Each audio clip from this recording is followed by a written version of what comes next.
Hello, friends and fellow collectors. Thank you for joining me for another edition of Diecast Emporium. How about another oldie but goodie, a category I like to give to models that have been around for a while or been in the marketplace for years that perhaps I just have not gotten around to reviewing until now. So thank you to Drew at the Construction Diecast store, another model that he generously sent over on loan to have a video review done for you guys. So I know many of you at this point own this model. I have never owned this model, so I'm really excited to see what it can do. This is the NZG 150th scale PC200-8. Again, this is a 150th scale excavator. The box style should be pretty familiar. This is really the same box style that Komatsu has used all the way back in the Joel days, before First Gear and before Universal Hobbies, etc., etc. Here is the top picture of the real machine, PC200-8 excavator in a variety of different languages, and the Komatsu logo. Here is the item number 50-3395.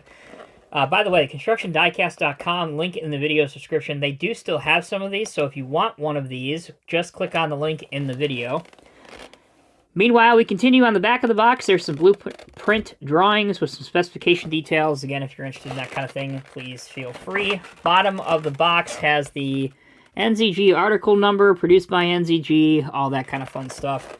All right, let's get this thing out of the box. Despite this thing's age, which I'm only hazarding a guess here, but I have to say at this point it's probably getting on towards 20 years old since its original release. Still holds up well. I know a lot of collectors that love this model. There is a plastic former that covers the top. Obviously the model itself is housed in styrofoam. On the back, let me make sure I don't tip the model out. On the back it looks like there's some mirrors and maybe a couple spare track frames that are provided, so that's always a nice touch. Careful what you grab onto. There's always the potential for some breakable or fragile pieces. We're going to take the model out.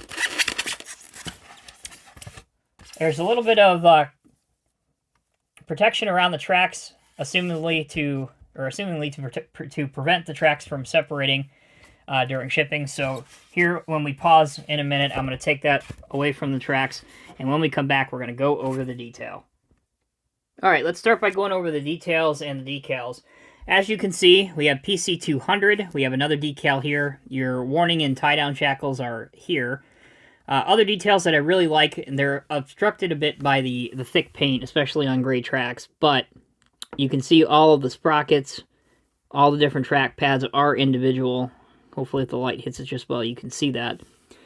Now, when I go over functionality, you probably won't see me try to run the tracks because these tracks are really, really tight, and I don't want to have a chance of them coming loose. That would be a bad day. Back to the cab, there's a lot of interior detail. The door to the cab does not open, but it does feature an opening engine hatch, which I will show later. On top, there is a antenna. Moving along, you can see there are some hydraulic lines, particularly going to this cylinder, and on the stick here, going to this cylinder. The connection points are a bit crude with some old school bolts, but that's not always too bad, especially in a model of this age. The Komatsu decaling on the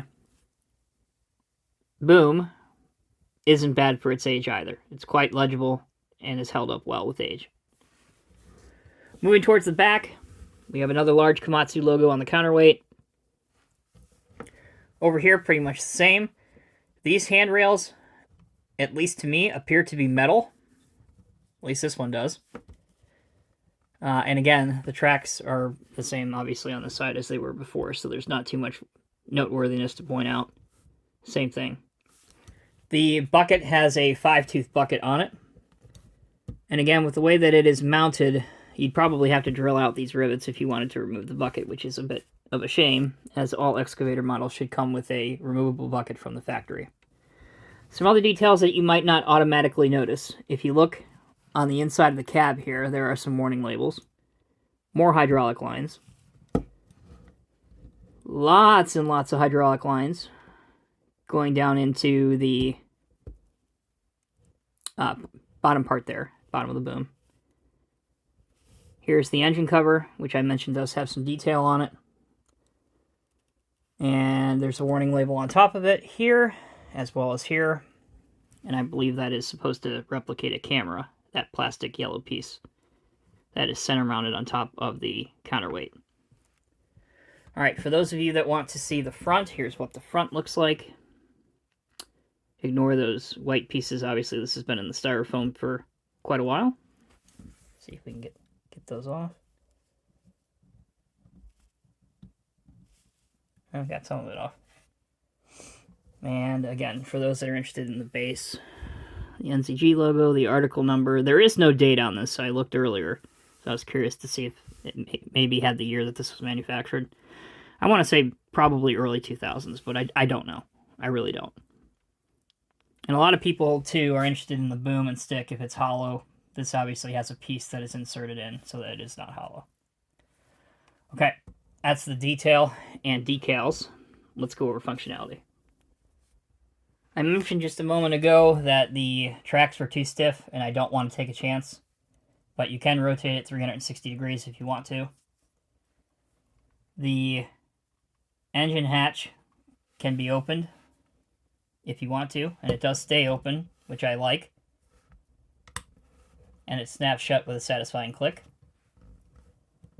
Moving on towards the main functionality. Again, I'm being super patient and very careful.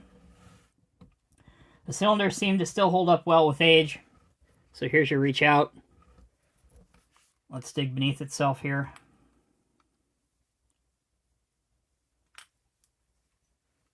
That's not bad at all. The top cylinder almost completely retracts. As I bring it close to you, you can see that.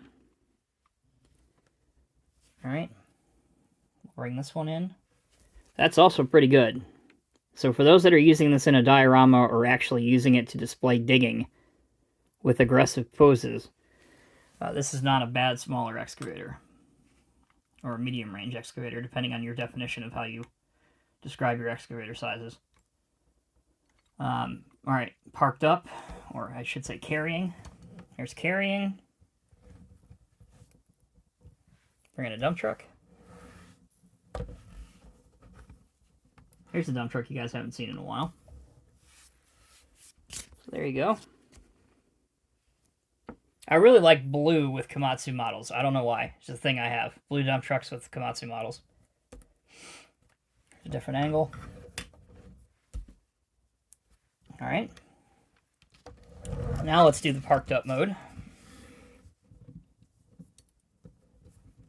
So really anything you want to be asked of this model in terms of posing it or displaying it, it does with flying colors. Again, it is just a little bit, it is older, so it is a little bit more fragile. It doesn't have the highest level of detail. But I am a fan of it. And I probably will end up buying this model and keeping it. Alright, last thing I want to show you, let's bring in a tag trailer and then we'll wrap this video up.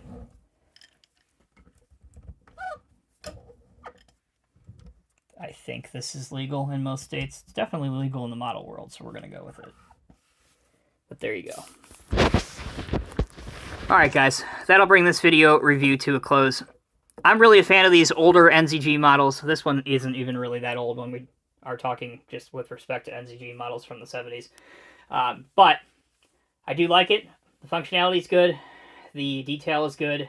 And it still holds up well with some of today's models, especially if you're looking for a 200 series excavator, or if you're a fan of Komatsu. Again, if you want to purchase it, Drew still has some in his inventory. Link will be in the video's description. Check out his website for pricing. Thank you all so much for watching. Until next time, take care, be well. I'll see you in the next review.